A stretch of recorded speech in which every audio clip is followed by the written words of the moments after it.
Yo, what's going on, guys? Mush back at it with another video, and I knew I would be talking about the Stellar Blade numbers once we have the data that everybody seems to dissect these days, the publicly available SteamDB concurrent player count numbers. And I had talked about Stellar Blade leading into the release of the game and just how big it was going to be, and this game is an absolute monster. It is by far, not even close, the biggest single-player PlayStation PC release ever. It has 5x The Last of Us Part 2. It has 5x God of War Ragnarok. It has 5x Spider-Man 2. It has 2x Ghost of Tsushima. It has 2x Spider-Man 2, 2018, 2x God of War 2018.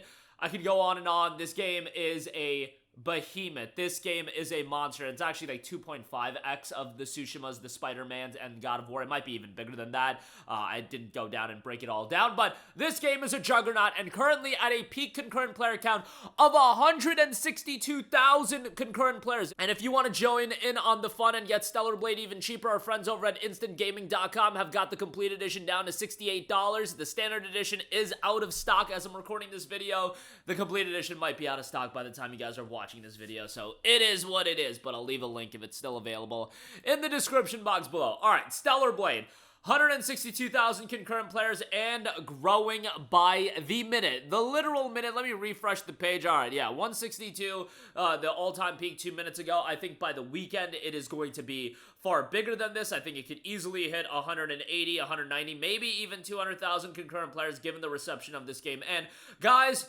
there's a lot of things that people can say. People can say, oh my god, it's because there was no region locking. Yes, that helped. And it contributes to that aspect of Shift Up building a lot of goodwill with their audience. I get that it does have de novo, but you know what? It having de novo, I don't like it, but when the PC port is as good as Stellar Blade is, I can at least be like, alright, they still got the PC port right. De novo didn't hamper performance from what I can tell.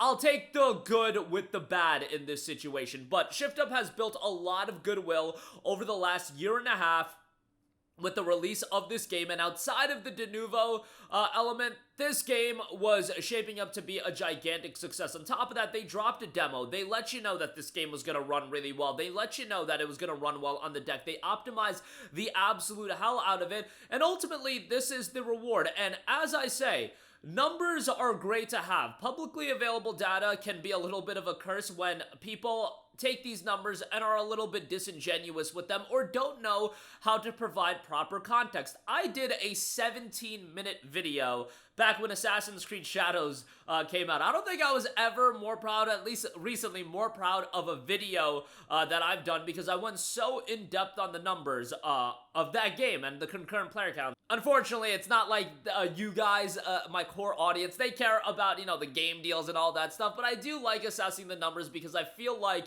I do a decent job, not a perfect job, a decent job of providing proper context. And you have to look at context. You have to apply factors like the no region locking, the fact that this is a good PC port. It's the marriage of all of these aspects.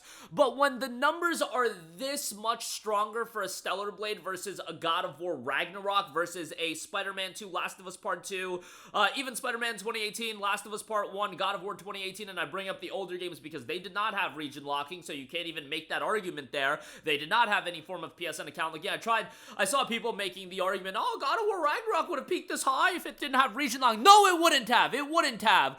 And we already talked about that because all you would have to do is compare Horizon Zero Dawn into Forbidden West and the peak concurrent player counts of Forbidden West and compare that to God of War into Ragnarok. I'm not going to go into that diatribe again. I did a video on that, but again, that's a lack of people being able to understand data. That's what it comes down to. In no universe would God of War Ragnarok have even cracked 100,000 concurrent players with a delayed release. Maybe if it came out day one, it would have. It probably would have. It definitely would have, but not with a delayed release. It wouldn't have happened. I'm telling you guys this right now. It wouldn't have. Would it have done better? Absolutely. It wouldn't have cracked 100,000. Stellar Blade doing this much better than IPs that PlayStation literally builds their identity around, and I do believe that Stellar Blade is an IP they will start building the PlayStation brand around, because I just think it makes a lot of sense. Eve is a character that can be a literal mascot for them, and it's unfortunate that I don't think we're gonna get into a world where Stellar Blade 2 comes out on PC day one, but could you imagine this game? And I do think Stellar Blade is a game that probably clicks with the PC audience a little bit more so than the console audience. I just get that vibe. Maybe I'm wrong about that, but I do think this game would do outstandingly well, like a sequel, if it came out day one on PC. But there's a lot to learn, and let me say the obvious thing right off the bat. Who could have thunk it? People care about how a character looks like in a character-driven game. Oh my god, how shocking is this? And I don't think that makes a game. I don't think the character's looks make a game. I do think it can absolutely hurt a game, though. I think the standard, the expectation when people go into a character-driven game is that the character is gonna look aesthetically pleasing. Not just the women. Nathan Drake, Clive from Final Fantasy 16, Gustav from Expedition 33 that just came out. These are all good-looking fellas. That is the standard, and maybe beauty standards are gonna be a little bit subjective, but there is this general expectation that I think people just naturally have. It's not even something people think about, and does Stellar Blade take it up to another level where you can call it a little bit of gooner bait? Yeah, absolutely, you can call it gooner bait if you want to call it that, but be my guest. But beyond that, guys, a game doesn't get this much traction by just being gooner bait. Look at how much gooner bait games there are released on Steam on the daily. There's a good game here. If you're just calling Stellar Blade gooner bait, look, Eve's an aesthetically pleasing woman. Like, let's just call it like we see it. But beyond that, there's great gameplay. There's a good soundtrack here. There's some stunning visuals. The environments look great. It runs amazing. There's a lot of aspects that I feel like if people just want to talk about Eve looking good, which is certainly a promotional vehicle, and they utilize that, and hey, more power to you, but underneath the hood, there's a good game here. There's a really good game here that people do enjoy. There's a great soundtrack here. I think if Eve looked the exact same way and this game was a really, really janky, sloppy action game that ran poorly, it wouldn't be this successful. It's the marriage of all of these things, and I just think the aspect that people get wrong is the standard of expectation is that the main character of a video game is gonna be aesthetically pleasing.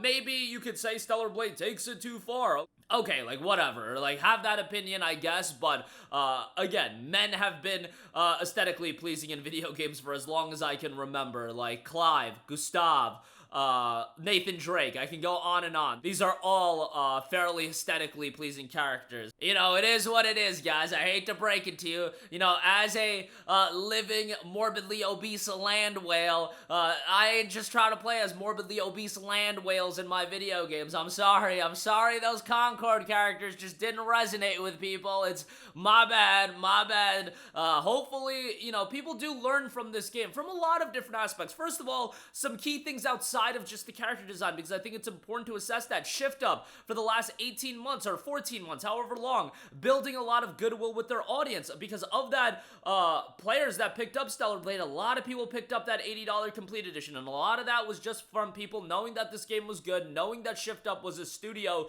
that treated their customers with respect, even when all the stuff happened with the Project Nikkei, you know, blunder as far as, you know, the people that bought the game initially not getting the crossover DLC for Project Nikkei, the mobile game, not really affecting people that just care about Stellar Blade, but they went ahead and made a lengthy statement being incredibly transparent, doing content updates on PlayStation 5 for free for months and months, keeping this game in the news cycle. And then when it was time to do crossover DLC, they didn't price it that egregiously, $9.99 for Nier Automata crossover DLC.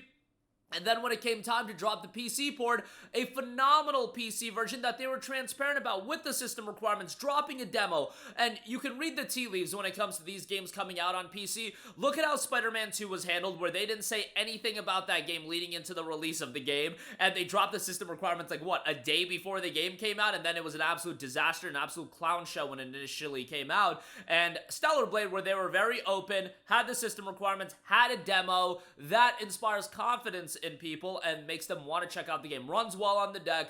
I can go on and on. Yeah, Denuvo isn't ideal, but the good outweighs the bad here with Stellar Blade. And let me just reiterate that. I don't like Denuvo. Nobody likes that stuff, but the good here of the game running really well, the region locking being removed, and, you know, not a lengthy turnaround from when it came out on PlayStation. Ideally, you would want these games day one. Absolutely, you would want these games day one.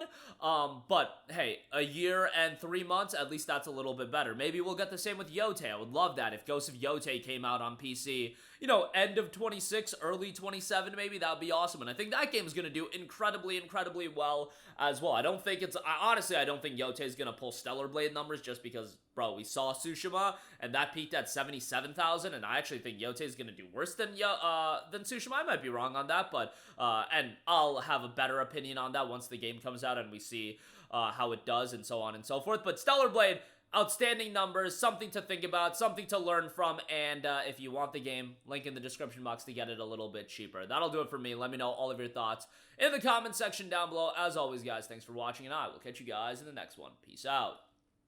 Hey, what's going on, guys? Mush here again. Hope you enjoyed the video. As you guys might know, YouTube's notification system is sometimes a little bit wonky, even if you're subscribed to the channel. Maybe you're not abundantly aware that I uploaded a video. To remedy that situation, make sure you hit the bell notification button. This way, whenever I upload a new video, and I try to upload as consistently as possible, you will be notified directly of the upload, and you can watch it as soon as it goes live. I would really appreciate if you guys hit that button so you can stay up to date with all of the content I'm posting. But as always, guys, thanks for watching, and I'll catch you guys in the next one. Peace out.